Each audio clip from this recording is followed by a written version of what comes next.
timu namba 10 kutokana kwamba niliona game iliyoisha ile ya Taifa Stars alicheza vizuri sana, aliunganisha vizuri sana na alikuwa nafikiri alipewa free roll, alikuwa anazunguka pande zote, anashambulia kushoto kulia, anashambulia kushoto kulia. Kwa hiyo hapa najaribu kutafuta uwiano sawa wa kukaba na kushambulia.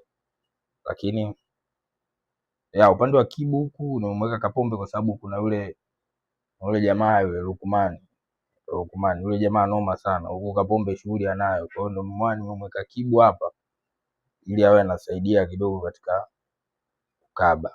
Nimemweka Lalaki pale kwa sababu Lalaki hawezi kupoteza pasi. Nyuma yake akicheza Faisal Toto, naamini pale zitapigwa pasi nzuri sana pale, pasi zitakuwa za uhakika kwenda kumfikia Samata. Maana Samata huwa mara nyingi anakuwa hachezi vizuri kutokana na kwamba anakosa pasi za mwisho nzuri. Sasa hapa